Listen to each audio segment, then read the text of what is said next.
Hello students, welcome to my channel SST ocean, जिस पर आपको डीओई की सारी वर्कशीट्स मिलेंगी सोशल साइंस की विद सॉल्यूशंस।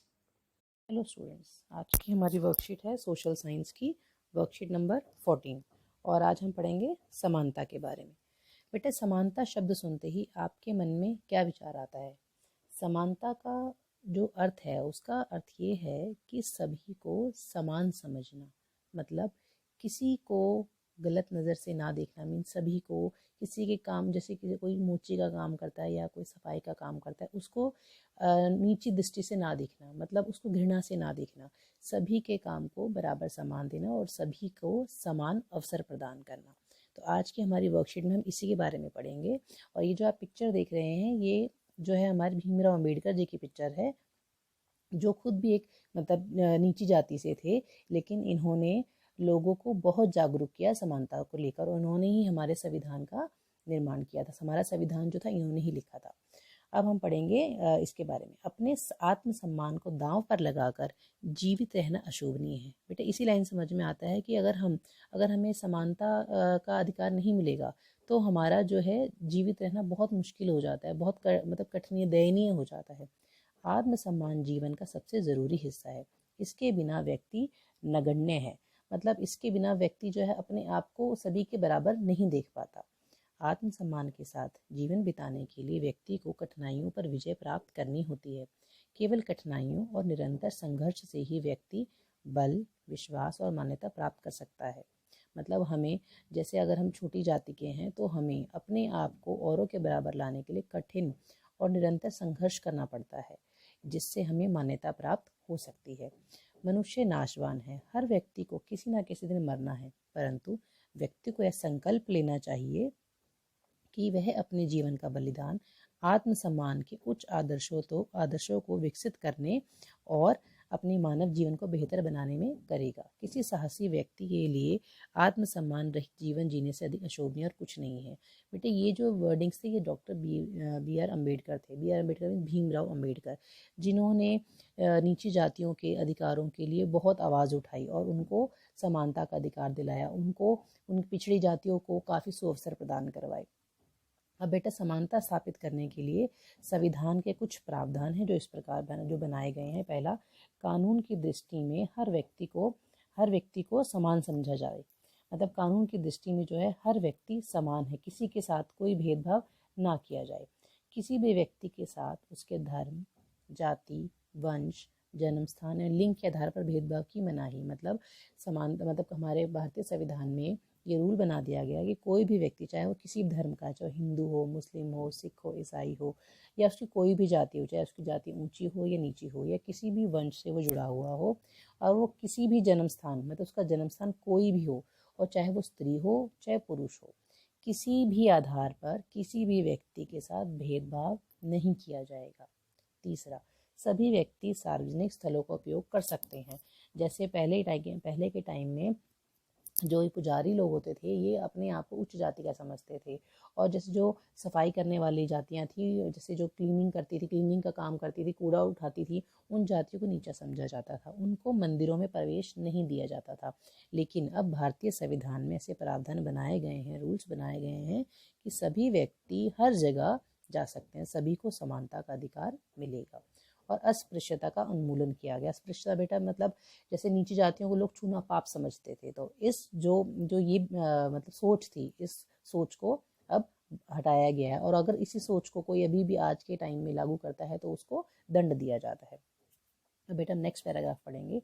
शासन ने संविधान द्वारा मान्य किए गए समानता के अधिकार को दो तरह से लागू किया। अब हमारे शासन ने, मतलब हमारी सरकार ने, कि किस तरह से समानता को लागू किया जाए उसके लिए कुछ कदम उठाए हैं। जैसे पहला, कानून के द्वारा, और दूसरा मतलब कानून के द्वारा सभी को समानता का अवसर मिलेगा, और दूसरा सरकार की योजनाओं व कार्यक्रमों द्वारा सुविधाहीन समाजों की मदद करके। मतलब हमारे शासन में हमारी सरकार ने एक तो सबसे पहले सभी को कानूनी अधिकार दिया है कि सब कानून के समक्ष सभी व्यक्ति समान हैं, और जो सुविधाहीन है, मतलब जो लोग पिछड़े हुए हैं, उनके पास ज़्यादा मतलब फैसिलिटीज़ नहीं है, उनकी मदद करके उनको समानता के दर्जे के दायरे में लाया जाए।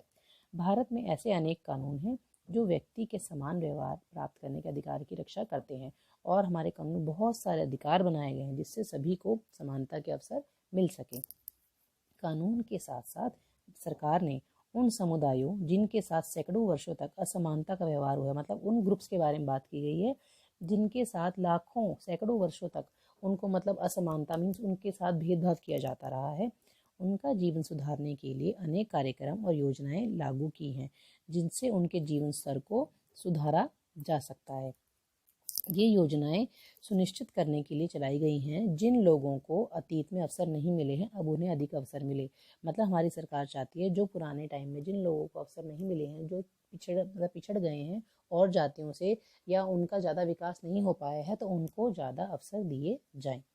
अब बेटा हम पढ़ते हैं मध्याह्न भोजन के बारे में। मध्याह्न भोजन मीन्स हमारा लंच टाइम, जो अब पहले तो हम सब बच्चे अपने अपने घर से लंच लेकर जाते थे, लेकिन जो गरीब परिवार से लोग आते थे उनके जैसे माता पिता अगर काम पर जाते थे तो वो बच्चों को मतलब लंच नहीं दे पाते थे, तो फिर बच्चे स्कूल तो आ जाते थे लेकिन लंच करने के लिए उनको दोपहर में घर जाना पड़ता था। तो लेकिन वो लंच करने के बाद वापस नहीं आते थे, जिससे स्कूल की जो मतलब जो हाजिरी लगती है, अटेंडेंस लगती है, उसमें काफ़ी मतलब कमी आती थी बच्चों के स्कूल ना आने के कारण। तो इसीलिए हमारी सरकार ने मध्याह्न भोजन की व्यवस्था शुरू की गई।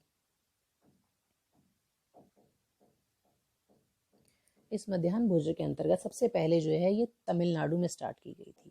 तमिलनाडु के अंदर राज्य में सर्वप्रथम ये योजना शुरू की गई थी 2001 में कि भाई जो भी बच्चे स्कूल आएंगे उनको स्कूल में ही खाना दिया जाएगा, और सबसे पहले ही शुरू हुई है तमिलनाडु राज्य में। उसके बाद 2001 से उच्चतम न्यायालय ने सभी राज्यों में सरकारों को इसे स्कूलों में 6 माह के अंदर आरंभ करने के निर्देश दिए गए कि सभी स्कूल सभी राज्यों में ये 6 महीने के अंदर अंदर ये योजना लागू कर दी जाए।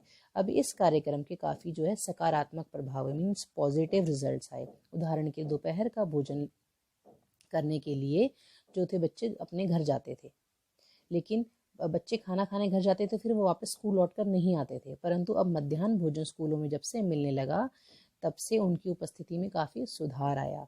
इस कार्यक्रम से जातिगत पूर्वाग्रहों को भी कम करने में सहायता मिली। बेटा जातिगत पूर्वाग्रहों को कम करने में सहायता कैसे मिली?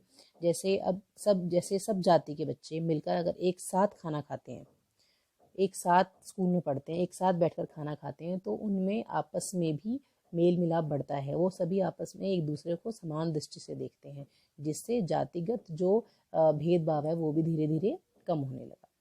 अब अगला पैराग्राफ है।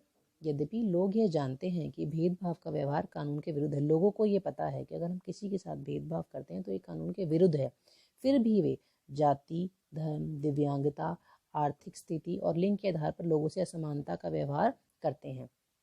जाति के आधार पर मीन्स उनकी जाति जो अपनी ऊंची नीची जाति के वो मतलब भेदभाव मानते हैं। दूसरा आप धर्म, जैसे हिंदू धर्म ज़्यादा वो है, मुस्लिम धर्म कम है, तो लोगों का दृष्टिकोण है, लेकिन ऐसा कुछ नहीं है। दिव्यांगता मीन्स अगर किसी बच्चे में कोई मतलब फिजिकली प्रॉब्लम है, जैसे कोई किसी कुछ पैर में कुछ प्रॉब्लम है, या किसी को कम दिखाई देता है या किसी को कम सुनाई देता है, इस तरह की कुछ भी दिव्यांगता हो सकती है।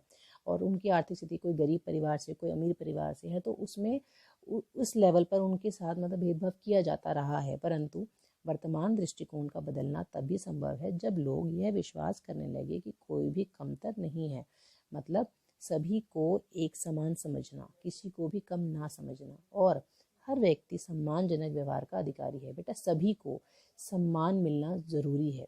प्रजातंत्रीय समाज में समानता स्थापित करने का एक सतत संघर्ष है जिसमें व्यक्तियों और विभिन्न समाजों को सहयोग देना है। बेटा इस वर्कशीट में बेसिकली हमें ये समझाया गया है कि हमें सभी को समान समझना चाहिए, हमें किसी को हीन भावना से या किसी का मजाक नहीं उड़ाना चाहिए। अगर कोई भी व्यक्ति कोई भी काम करता है, चाहे वो छोटा हो या बड़ा, चाहे ऊंचा हो या नीचा, लेकिन सभी व्यक्ति मेहनत करते हैं और मेहनत करने वालों को सभी को समानता का अधिकार मिलना ज़रूरी है। अब बेटा इस वर्कशीट में हमें कुछ क्वेश्चन आंसर्स दिए गए हैं। हमारे जो है 3 क्वेश्चन है इस वर्कशीट में, तो चलिए इसके आंसर्स कर लेते हैं। पहला क्वेश्चन है हमारा, समानता के भारतीय संविधान में किए गए प्रावधानों का उल्लेख कीजिए। इसका आंसर है समानता स्थापित करने के लिए भारतीय संविधान के कुछ प्रावधान है। पहला, कानून की दृष्टि में हर व्यक्ति समान है। दूसरा, किसी भी व्यक्ति के साथ उसके धर्म, जाति, वंश, जन्म स्थान एवं लिंग के आधार पर भेदभाव की मनाही ही है। तीसरा, सभी व्यक्ति सार्वजनिक स्थलों का उपयोग कर सकते हैं। और पॉइंट 4, अस्पृश्यता का उन्मूलन किया गया है। इसी तरह से बेटा हमें 4 पॉइंट्स दिए गए हैं। ये 4 पॉइंट्स मीन्स हमारे रूल्स बनाए गए हैं जिससे सभी के साथ समानता का व्यवहार किया जाए, किसी के साथ भेदभाव ना किया जाए। क्वेश्चन नंबर 2, मध्याह्न भोजन व्यवस्था किस प्रकार समानता लाने में सहायक हुई है? मध्याह्न भोजन व्यवस्था भारत में सर्वप्रथम तमिलनाडु राज्य में प्रारंभ की गई थी। ये हमने वर्कशीट में पढ़ा था कि सबसे पहले तमिलनाडु में स्टार्ट की गई है। इस कार्यक्रम के कई सकारात्मक प्रभाव हुए। जैसे उनकी उपस्थिति में सुधार हुआ है, मतलब बच्चे अब ज़्यादा स्कूल में आने लगे और लंच में जो वापस जाते थे वो भी चक्कर ख़त्म हुआ, जिससे वो स्कूल में रहने लगे पूरा टाइम तक। और इस कार्यक्रम से जातिगत पूर्वाग्रहों को कम करने में भी सहायता मिली, क्योंकि सभी जाति के बच्चे मिलकर एक साथ भोजन करते थे, जिससे समानता को बढ़ावा मिला।